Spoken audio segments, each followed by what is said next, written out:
Hello friends, ಕಳೆದ ವಿಡಿಯೋದಲ್ಲಿ ನಾವು ಅಮ್ಮ ಮಗನಿಗೆ ಹೇಳುವ ಇಂಗ್ಲಿಷ್ ವಾಕ್ಯಗಳನ್ನು ಕಲ್ತಿದ್ವಿ ಅಲ್ವಾ. ಇವತ್ತು ಅದ್ರ ಉಲ್ಟ ಅಂದರೆ ಒಬ್ಬ ಮಗ ತನ್ನ ಅಮ್ಮನ ಜೊತೆ ದಿನವಿಡೀ ಇಂಗ್ಲಿಷ್ನಲ್ಲಿ ಹೇಗೆ ಮಾತನಾಡಬಹುದು ಅಂತ ಕಲಿಯೋಣ. ಇವತ್ತಿನ ಕ್ಲಾಸ್ ತುಂಬಾ ಇಂಟ್ರೆಸ್ಟಿಂಗ್ ಆಗಿರುತ್ತೆ, ಹಾಗಾಗಿ ಕೊನೆಯವರೆಗೂ ನೀವು ತಪ್ಪದೆ ಈ ವಿಡಿಯೋನ ನೋಡಿ. ಅದಕ್ಕೂ ಮೊದಲು ನಮ್ಮ Factwide Kannada learn English and Hindi ಚಾನಲ್ಗೆ ನಿಮ್ಗೆಲ್ರಿಗೂ ಆತ್ಮೀಯ ಸ್ವಾಗತ. ಇನ್ನು ತಡ ಮಾಡೋದು ಬೇಡ, ಬನ್ನಿ ಇವತ್ತಿನ ಇಂಟ್ರೆಸ್ಟಿಂಗ್ ಕ್ಲಾಸ್ ಶುರು ಮಾಡೋಣ. ಓಕೆ ಫ್ರೆಂಡ್ಸ್, ಬೆಳಗ್ಗೆ ಎದ್ದ ತಕ್ಷಣ ಮಗ ಅಮ್ಮನಿಗೆ ಏನು ಹೇಳ್ತಾನೆ ಅಲ್ಲಿಂದಲೇ ಶುರು ಮಾಡೋಣ. ಬೆಳಗಿನ ಸಮಯ ಅಂದರೆ ಮಾರ್ನಿಂಗ್ ರುಟೀನ್.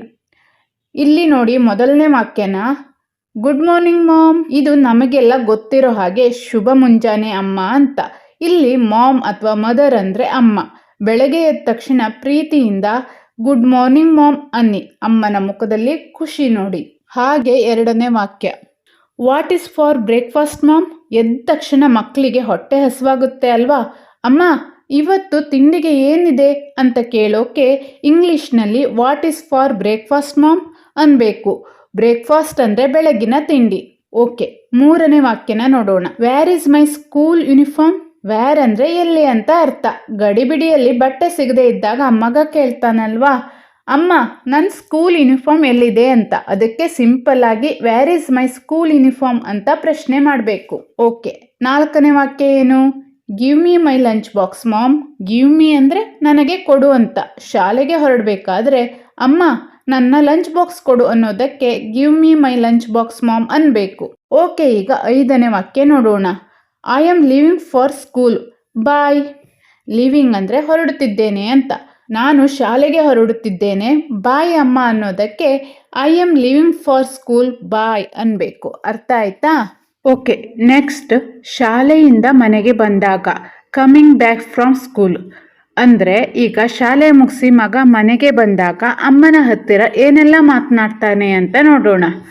ಈಗ ಆರನೇ ವಾಕ್ಯ ನೋಡಿ, ಐ ಆಮ್ ಬ್ಯಾಕ್ ಮಾಮ್. ಮನೆಗೆ ಬಂದ ತಕ್ಷಣ ಬಾಗಿಲಲ್ಲೇ ಜೋರಾಗಿ ಕೂಗಿ ಹೇಳ್ತಾರಲ್ಲ, ಅಮ್ಮ ನಾನು ಬಂದೆ ಅಂತ.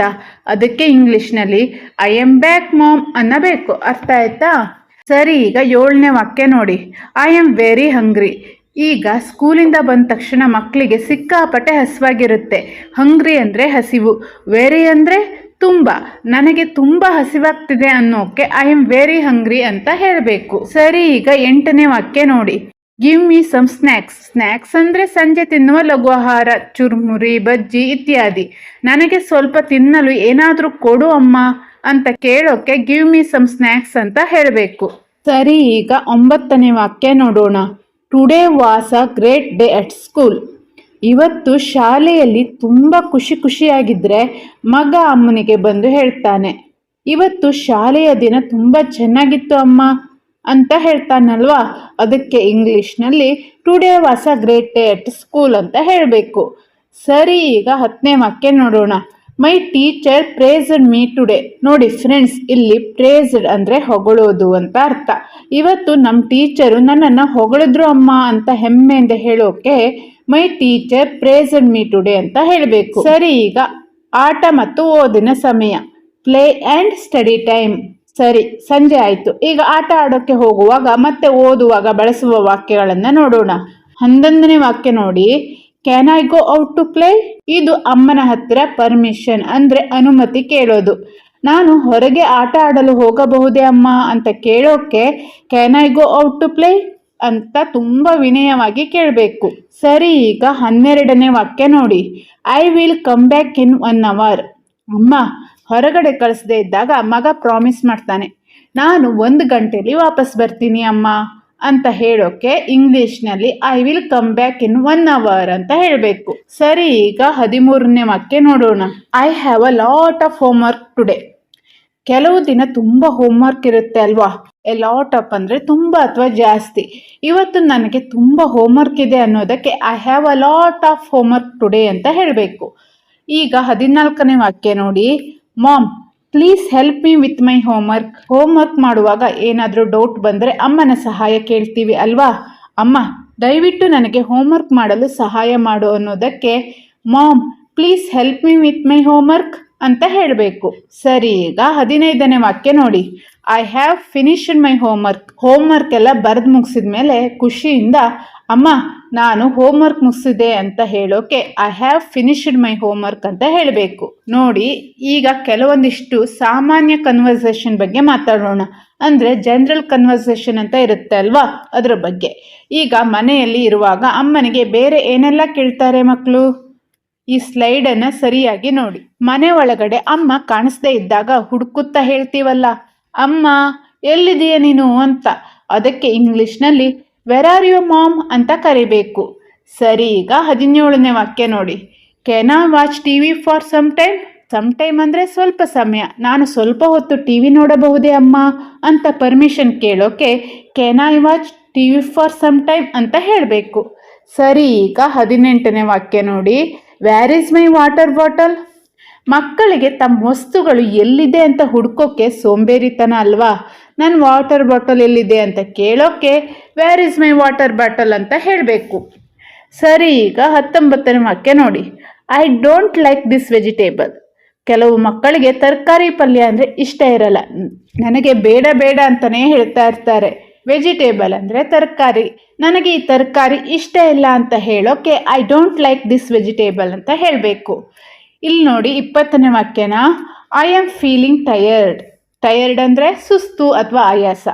ನನಗೆ ಸುಸ್ತಾಗ್ತಿದೆ ಅಮ್ಮ ಅಂತ ಹೇಳೋಕೆ ಐ ಆಮ್ ಫೀಲಿಂಗ್ ಟಯರ್ಡ್ ಅಂತ ಹೇಳಬೇಕು.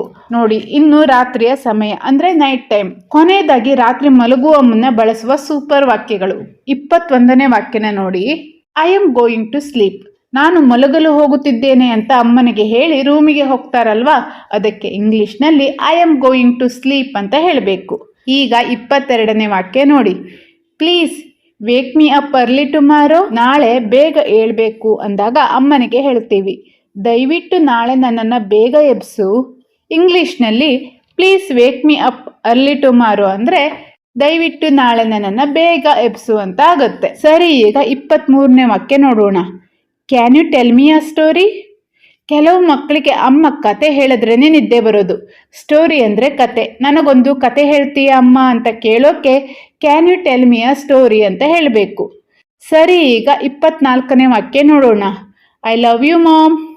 ದಿನದ ಕೊನೆಯಲ್ಲಿ ಅಮ್ಮನಿಗೆ ಪ್ರೀತಿಯಿಂದ ನಿನ್ನನ್ನು ನಾನು ತುಂಬಾ ಪ್ರೀತಿಸ್ತೀನಿ ಅಮ್ಮ ಅಂತ ಹೇಳೋದು ಎಷ್ಟು ಚಂದ ಅಲ್ವಾ. ಅದಕ್ಕೆ ಇಂಗ್ಲೀಷ್ನಲ್ಲಿ ಐ ಲವ್ ಯು ಮಾಮ್ ಅಂತ ಹೇಳಬೇಕು. ಸರಿ, ಈಗ 25ನೇ ವಾಕ್ಯ ನೋಡಿ. Good night mom. ಕೊನೆಯದಾಗಿ ಶುಭರಾತ್ರಿ ಅಮ್ಮ ಅಂತ ಹೇಳಿ ಕಣ್ಣು ಮುಚ್ಚೋದು. ಅದಕ್ಕೆ ಇಂಗ್ಲೀಷ್ನಲ್ಲಿ ಗುಡ್ ನೈಟ್ ಮಾಮ್ ಅಂತ ಹೇಳ್ತಾರೆ. ನೋಡಿದ್ರಲ್ಲ ಫ್ರೆಂಡ್ಸ್, ಒಬ್ಬ ಮಗ ಅಮ್ಮನ ಜೊತೆ ದಿನವಿಡೀ ಎಷ್ಟು ಸುಲಭವಾಗಿ ಇಂಗ್ಲೀಷ್ನಲ್ಲಿ ಮಾತನಾಡಬಹುದು ಅಂತ. ಇವುಗಳನ್ನು ಇವತ್ತಿನಿಂದಲೇ ನಿಮ್ಮ ಮನೆಯಲ್ಲಿ ಪ್ರಾಕ್ಟೀಸ್ ಮಾಡಿ. ತಪ್ಪುಗಳಾದರೂ ಪರವಾಗಿಲ್ಲ, ಮಾತನಾಡುತ್ತಾ ಹೋದರೆ ಇಂಗ್ಲೀಷ್ ತಾನಾಗಿಯೇ ಬರುತ್ತೆ. ನಿಮಗೆ ಈ ವಿಡಿಯೋ ಇಷ್ಟ ಆಗಿದ್ದರೆ ಇಂತಹದೇ ಇಂಟ್ರೆಸ್ಟಿಂಗ್ ಲರ್ನಿಂಗ್ ವಿಡಿಯೋಗಳಿಗಾಗಿ ಈಗಲೇ ನಮ್ಮ Factwide Kannada learn English and Hindi ಚಾನಲ್ನ ಸಬ್ಸ್ಕ್ರೈಬ್ ಮಾಡಿ, ಲೈಕ್ ಬಟನ್ ಒತ್ತಿ, ಹಾಗೆ ನಿಮ್ಮ ಸ್ನೇಹಿತರೊಂದಿಗೆ ಶೇರ್ ಮಾಡಿ. ಮುಂದಿನ ವಿಡಿಯೋದಲ್ಲಿ ಮತ್ತೆ ಸಿಗೋಣ. ಧನ್ಯವಾದಗಳು.